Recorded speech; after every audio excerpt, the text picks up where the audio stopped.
welcome back to another episode of the Sydney Stay. Today we're filming from one of Sydney's most beautiful and perhaps underrated neighbourhoods, Elizabeth Bay. We're talking about why we think Elizabeth Bay is such a hidden gem, what makes the location so special, and what guests really look for when they stay in a property like this. We're also sharing some of the funny stories from the week because working in short-term rentals definitely keeps us entertained. And we're getting into the details that can make the difference between a good stay and a 5-star review, including the little things guests notice that hosts can sometimes overlook. Plus, we'll be talking about some of the biggest mistakes we see Airbnb hosts making and what you can do differently to create a better guest experience.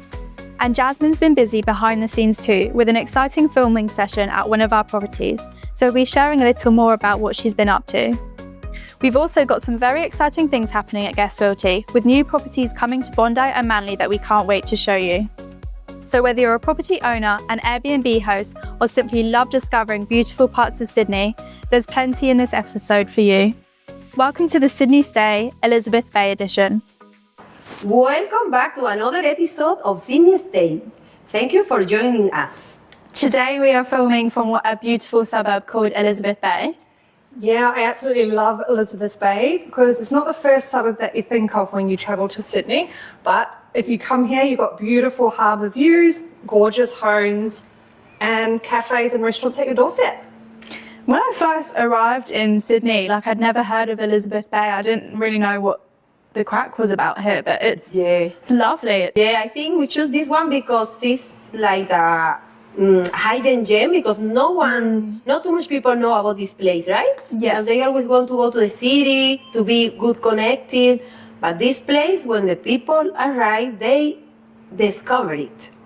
And all like the suburbs kind of merge into one. They've all got the same postcode, by the way. It's 2011, Potts Point, Darlinghurst, Elizabeth Bay, Rushcutters Bay, all belong to the same pocket of Sydney. It's definitely a sought-out area. There's a lot of long-term rentals and for sale homes here for sure. It's quite an expensive area to be in as well. And did you know the majority of apartments in this area are one bedroom? Yes. Yeah. Do you know why? No.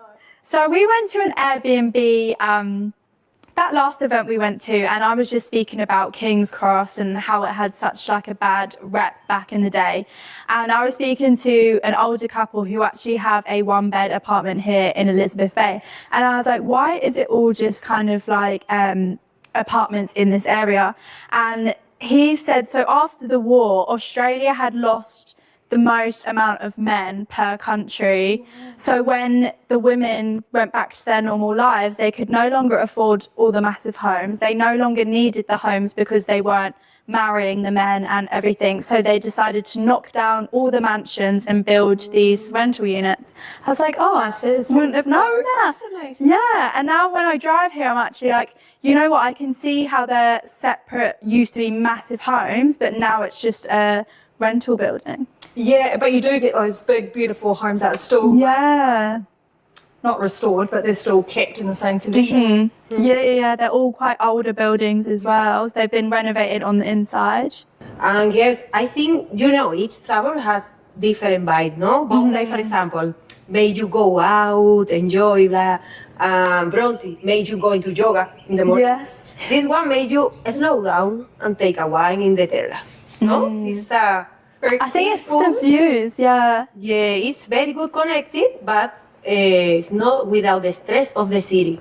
Absolutely. And it's still so close to the city. Yeah, well connected, but not surrounded. You don't realise how close you are to the harbour still, so you don't have to go all the way to Bondi to see the water. You can literally come to these little alcoves before you get to Circular Quay. It's probably is it the second one or first? Alcove from Circular Quay. Oh, I know what you mean. Yeah, the little pockets. Isn't Rushcutters Bay a bit closer? That's next. Yeah. Oh, that way. Pretty certain this is the first. Okay. I'm a bit disorientated. I'm very directionally challenged. So if you tell me where places are, I'm not really sure. Sorry, I got to say it. Guests nowadays are becoming so much more discerning. Of course. The experience is everything, and also the property itself has to have something quite special to stand out amongst the hundreds advertised in this area specifically. because with the social media, they have a lot of options and they are looking for experience rather than only apartment or houses. They're looking for experience. So it's more difficult now. You need to create experience, not only the property. So, you know when you say hidden gem? It's not a hidden gem. How is? It's hidden. Oh my God. Never. A hidden gem. Oh my God. But you It's actually spelt hidden, but it's hidden. And I don't But the correct people you will either. understand. Yeah, 100%. It's just I'm always like, I got to do it like that. And this is my charm.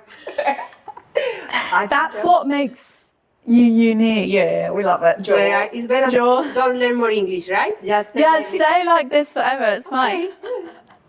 So, what would you do to create a 5-star experience in a beautiful home like this?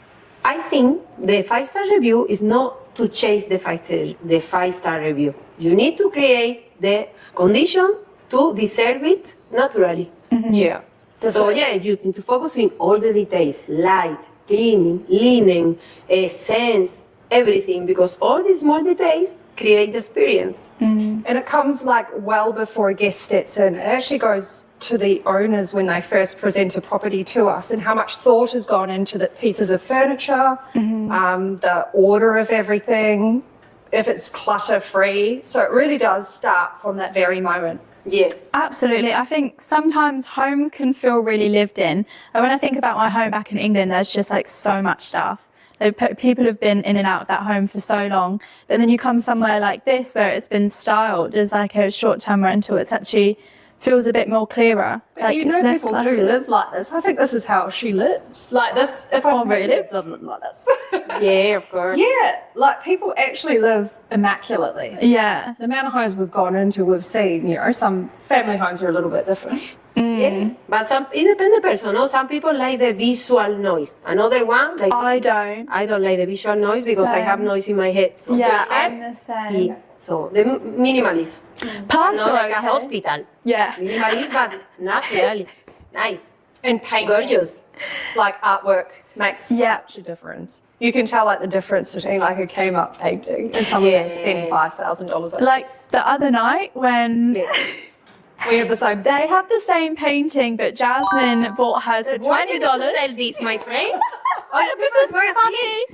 But you could resell yours for $450. Yes, we didn't realise, but we sent pictures of it in our houses, and we have the same picture. And she goes, "Oh, I got mine for $20." No, I got mine for $450. Bad guys, bad guys. But that's the thing: same picture, same service, but different ways. Yeah. Yeah. So we're on the higher end. We're on the luxury side. You can get cheap and budget, but Yeah. So, leading on to that, what do you think is the biggest mistake that Airbnb hosts tend to make? From the host, I think they see the property with the eyes of owners, and they have to see the property with guest eyes. So you need to go inside the body of the guest and watch the property, because for the owner everything is familiar. They know everything. They know this is here, that is there, but the guest no.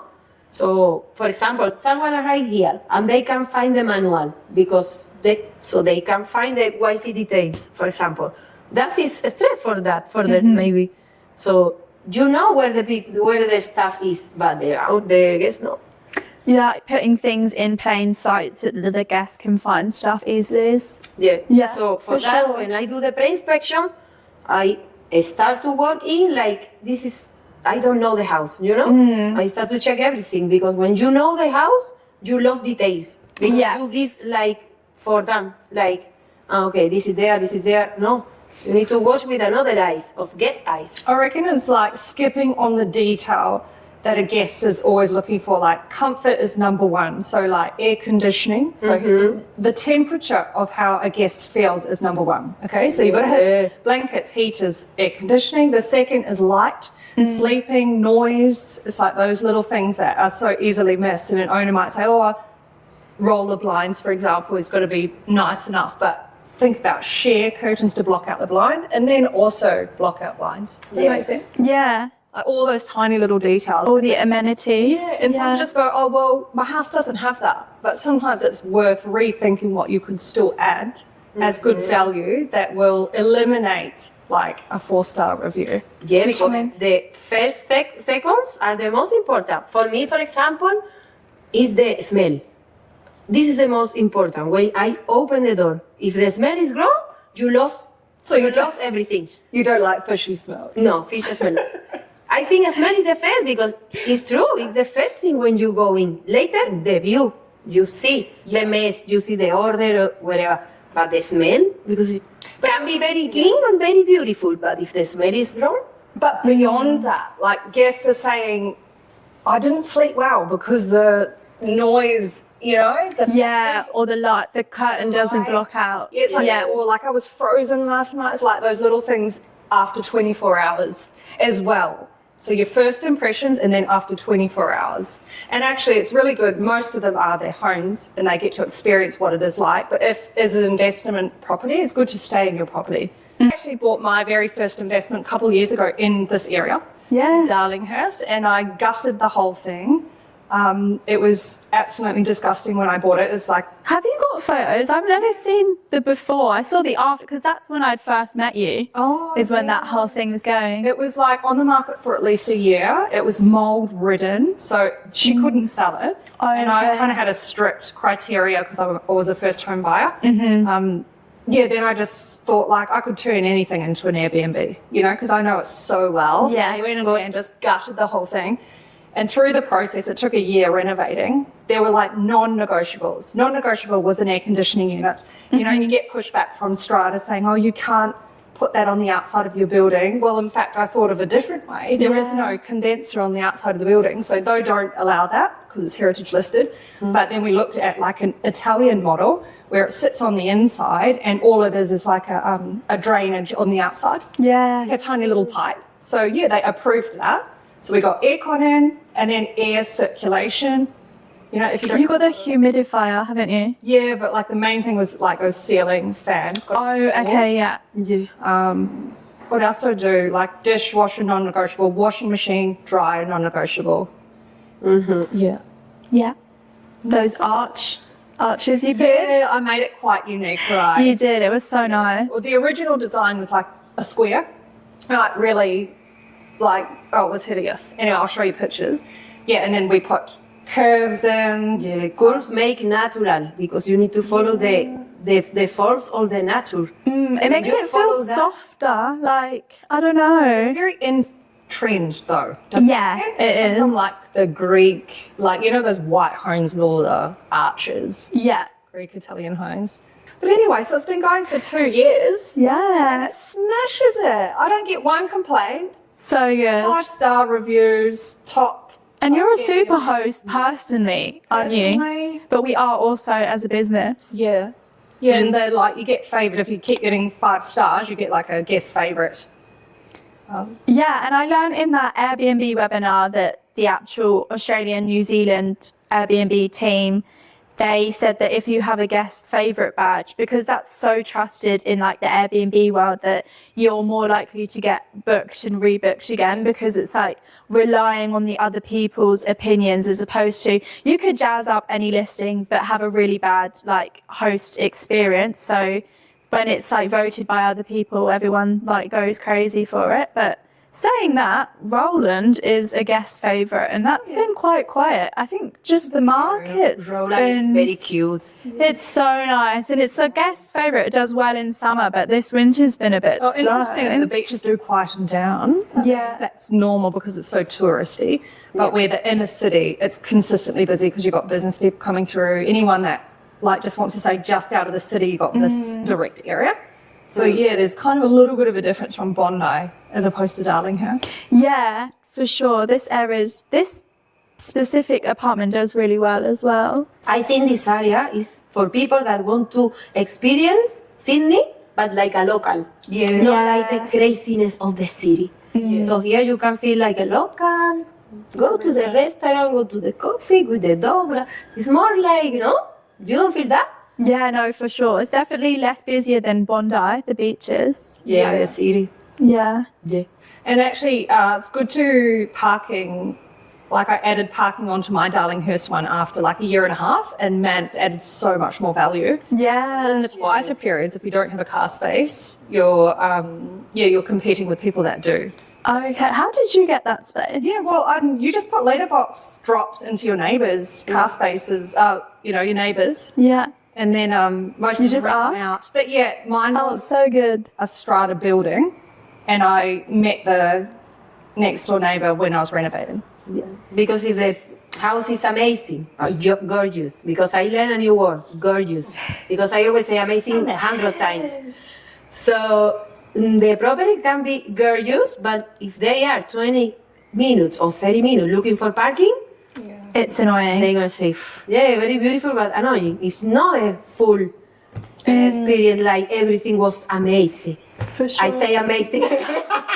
And you think people don't come with a car, but a lot of people hire a car, even if they're tourists, because they like to like travel to the Blue Mountains for a day, then come back. So we always get that question, do you have parking? What's the parking situation? Just add it on, rent your neighbour's car spot for bloody $50 a week. It will have so much more value. And be transparent. If you haven't got a parking space, don't put it on your listing.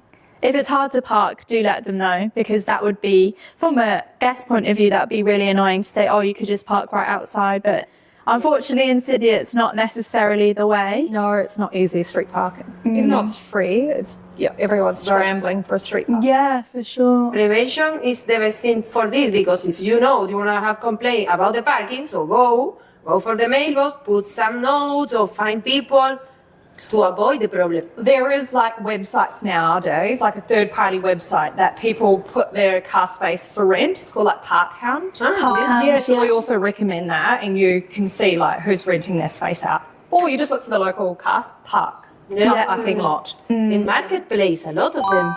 In Marketplace. That's how I've got my parking space. Oh, you got one? Yeah.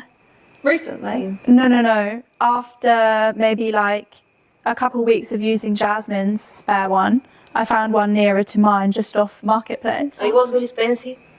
My parking was very expensive. It's okay. Did you bring yours out? I have tools, I rent one. Yeah. But then, because obviously I'm looking for a new place now, and a non-negotiable for me is parking. Yeah, you lost time finding parking. Also, because we're working from home, I'm not always going to move my car. Yeah, you want to. So I can't deal with just like a 1p. So what have you been up to this week, Jasmine? What's been going on? This week, we are doing a lot of pre-inspection, taking care of everything, looking for problems before the guest sees, of course. We have been focused in the cleaning manual a lot. So good. Because we want to do the steps to follow a good consistency for sure. So we don't have any problem with that. And we have been a lot of... On Friday, how many inspections did we have? Ooh! Do you remember? Jenny told us. 10? 16! Ah, yes. 16 check-ins. Yes, I did 3 and... I did Did you three. get my video? I turned up to my last one and there was a police car and an ambulance. Oh, and my check-in. yeah. You know, I panicked. So I got the camera out, just making sure there was no murder scene going on. Messaged the owner, because it's like her home as well. Yeah. And she just said, oh, no, it's all good. The neighbour just asked, they asked to park in her space for the neighbour. So yeah, thank God. Yes, I did. We're recording in Bronte, this special video with Harry. Yeah. I think Harry need anxious tablets after me. Sorry, Harry. And yeah, we made a very nice video. And we went in the morning with Jenny to prepare Bronte, because we have a pre-wedding there. Pre-wedding booking, remember? Oh, like a pre-wedding booking? Yeah, you remember? Did you set it up? What did you do to make it special? Because we put a note for the bride, and we went that's very so early nice. because they need to check in at 10. Oh, yeah. So we went very early to prepare everything. I helped Jenny, and we went to see the sunrise Oh, yeah. because it was the same day. So we went to recording the sunrise to add to the video of the property. We went to Bronte, and when we finished, so we take the breakfast always after the Where did you go? Brazilian one in Bronte. Oh, I don't know that one. It's amazing. It's very cool. Yes, I was helping the girls because they have a lot of cleanings. So I was helping Jenny and Yaya. And, when Daddy calls, I put my cleaning outfit without problem. So we was cleaning separate. And Jenny told me, Jasmine, I found a bag with coins. Oh, And I thought it was a few coins only. yeah. She sent the photo. You saw it? yes, huge. A big bag. I said, okay, we let you count it. Did you count it? Yeah, because first we asked the guest, look, we found this bag. And he said, no, it's for you. Oh. So I said, Oh. and when I need Jenny because I pick up Jenny to take to another property. And we start to count the coins and was 200 bucks. And we say, okay, let's go to have a lunch. So we finished the cleaning in Mitchell, in the deep clean. We went to have lunch to the Greek, to the fancy Greek. That's You can imagine with the cleaning. You didn't pay with all the coins, did you? Of course, pay with the coin. And then he says, I don't want to pay with the coin. Nah, but we say, okay, let's go to lunch because this moment is a major day. Yeah, of course. God sent us just rewarding for the hard work. Yes. We went to the Greek with the bleach in the clothes, all the people there because in Bombay and Friday, full of people. What was it called? Casa. Oh, we've been there before. Yeah. Yeah, I like it there. So yeah, we was cleaning a toilet and later drinking a cocktail. Smelling bleach probably because we were cleaning. So this week we have photography for 2 properties on the same day. We had 2 hours to get 2 homes done. Anna, you came with me and so did Harry. Harry was going everywhere that day. We're doing like a bit of a blog style. So it's A vlog, not a blog. Whoops. A blog. It's a vlog, video vlog, sorry. Yeah. Video vlog. Is that what it is? A video blog? Video blog is a vlog. Yeah, that's what I'm But don't say video blog. It's not very cool. Don't say video blog. Okay. Yes. So once we had the photos, then we can put them online. And they're both online, actually, the Bondi Hideaway and the Bellevue Residence. And last night I also did, can you remember what I named the 2 Bellevue homes? It's like a luxe collection. Yeah. Yeah, I was meaning to say that was a great name. Okay, ChatGPT. Probably could have came up with that name, but it was quite later on in the evening and the creativeness had gone. With the 2 units, you've got obviously the penthouse, which is like all on one floor, and both units are. So it's like a private family stay. It's absolutely stunning, luxury feel, and that will do really well over summer. And before, I actually got a message from the owner saying that they're going away for the Christmas period, which is obviously peak season here in Sydney. So it's going to absolutely smash it, which is exciting. A 5-bedroom penthouse. Yes, so fun. And I also went to Manly earlier this week to go look at a 3-bedroom home. That new owner is great. She's lovely. And that's in the process of being listed right now. So it's been a couple busy weeks, but it's been great. Great for growth. Yeah, it's Yeah. spring is springing. Spring is spring. Spring has sprung. What have you done, Anna? Oh yeah, what did I do? Okay, it was a big weekend on in Bondi, City to Surf. Well, it's not called the City to Surf anymore. Oh, what's it called? It's run by the Sydney Marathon, and all the businesses got like a pamphlet saying, like legal advice saying that you cannot technically call it City to Surf. Anyway, it was a record breaker. 90,000 people ran it. Oh my God. Dom started 9 a.m., did it in about an hour. Whoa. And then they all came into Bondi, so it was just chaos. Busy, yeah. And I got myself out and did a bit more filming for another vlog. Yeah, I went, but I arrived very late. When the people was leaving, I was arriving. Oh, the City to Surf. And I arrived, I dressed like normal, no sport, And we mistake the way to go to the restaurants, and we went for the way of the people is running. Oh, But in the opposite direction. Okay, they're all coming towards you. Well, thank you for watching episode 5 of the Sydney Stay. Next week, we'll see you in Glebe. Thank you for tuning in. Thank you. Bye.